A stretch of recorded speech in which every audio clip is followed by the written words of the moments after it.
So I'm hearing a lot of chatter that the storytelling in this film is a bit outdated. And I think I know why. We're talking about Michael B. Jordan's Without Remorse. Time to talk about it. Let's go.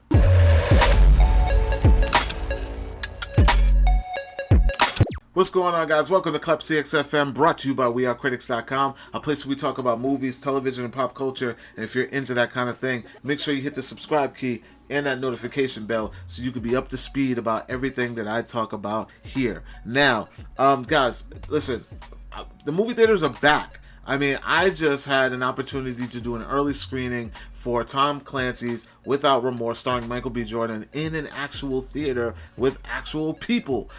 Yes, there was social distancing still going on, and there were masks being worn. People were being very careful, but it was still a good time and great to be back in that environment and enjoy these films the way that we love to enjoy these films. Now, with that being said, I've been hearing a lot of talk and a lot of chatter about this new movie Without Remorse that by the time you guys see this, it'll be live on Amazon Prime Video.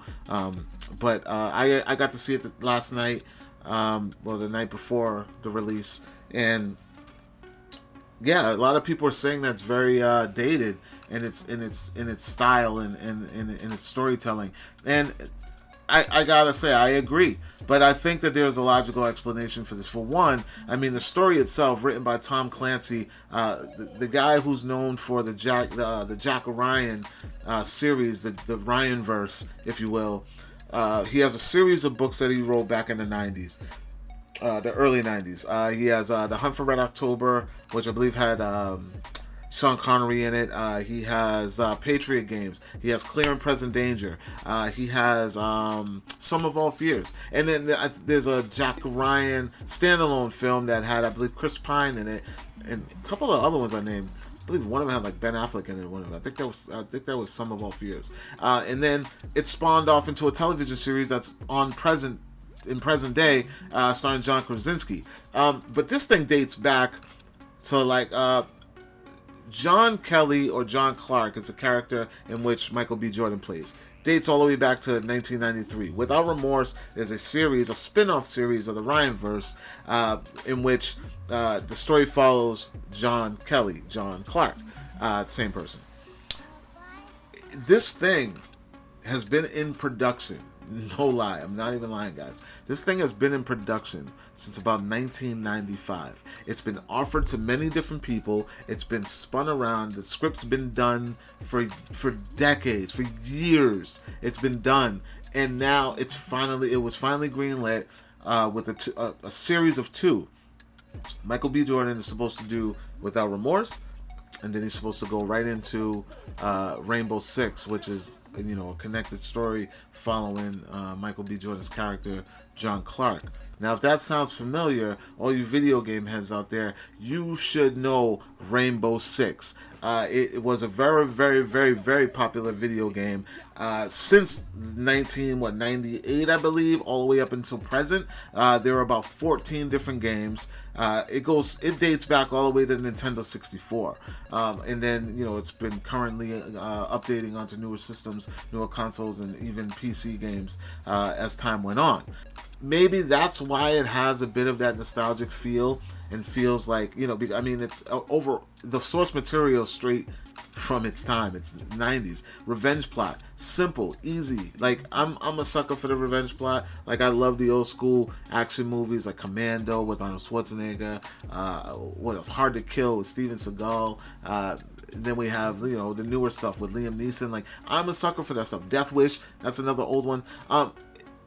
You can't fail with that formula, especially in action films. And that's exactly what this is. It's very predictable in a lot of places. Not saying that makes the movie great, because it's still a basic film and it's very predictable, but it's entertaining, if you will. I love it. For me, it works. It's a great escape. I can watch this one guy go in a room and start stabbing and shooting and blowing up everybody, and I'll be okay with it at the end of the day. But if you're not into that kind of thing, I can understand where this film is probably not going to work for you. Now, it stars Michael B. Jordan. There's a couple of other people in this thing. Jamie Bell, Lauren London is in this. Shout out to Lauren London, the queen. She recently lost her husband, Nipsey. you know, she's out there working, and she does a decent job. I don't want to give too much. I'm sorry, I don't want to give too much away about her character, but she does well. She's in this. Who else is in this? I can't even remember. There are a lot of new faces in this. Like Michael B was kind of, you know, throwing a bone to a lot of great actors and actresses that come into this thing and do well. I want to say Guy Pearce is in this. Guy Pearce, you guys probably remember from Iron Man 3, who played Killian, I believe his name, Aldrich Killian. He's in this as well. Plays a great character in this. It is what it is, guys. Like, whatever you see is what you get with this thing. And a lot of people may bash it, but I recommend that you check it out for yourself. That's where I'm at with it. I'm the type of person, I gotta see it for myself. And I'm telling you straight up, it's not an award-winning movie, but Michael B. Jordan does do his thing. He spills a little Killmonger in this. So I mean, he's extremely angry in this movie. He's very on edge, very unhinged, and it's good to see that he can actually bring this character to life, because, you know, it follows a man that feels like he's lost everything. He has nothing to lose. And what happens to a man of his caliber when he feels like he has nothing to lose? You know, he just goes on a rampage, bloodfest, to get closure. And it's entertaining. That's all I can say. It's a little lengthy, a little longer than it needs to be. I would have probably chopped it down a little bit, but there is a post credit scene. Great important post credit scene, because you're getting a little bit of what's gonna be going on within this John Clark universe, if that's what they're gonna do. I'm hoping that we get to see a Krasinski Michael B. Jordan crossover. Maybe we'll get, you know, Jake Ryan and Jack Ryan. I'm sorry. Maybe we'll get Jack Ryan and Michael B. Jordan's John Kelly in the same room. I think that would be kind of cool.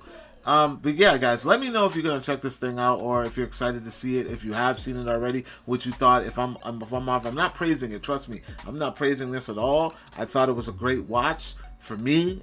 That's the way to entertain me. I like that revenge plot shit. It's simple. Can't go wrong with it. But I'd like to know what you all think. Please drop a comment below. Let me know what you thought. Like, comment, share. Make sure you guys subscribe. And for more movie news, television news, and my podcast, Critics Talk, make sure you guys check out wearecritics.com and check out this movie, which is going to be on Amazon Prime. And I will talk to you all later. Peace.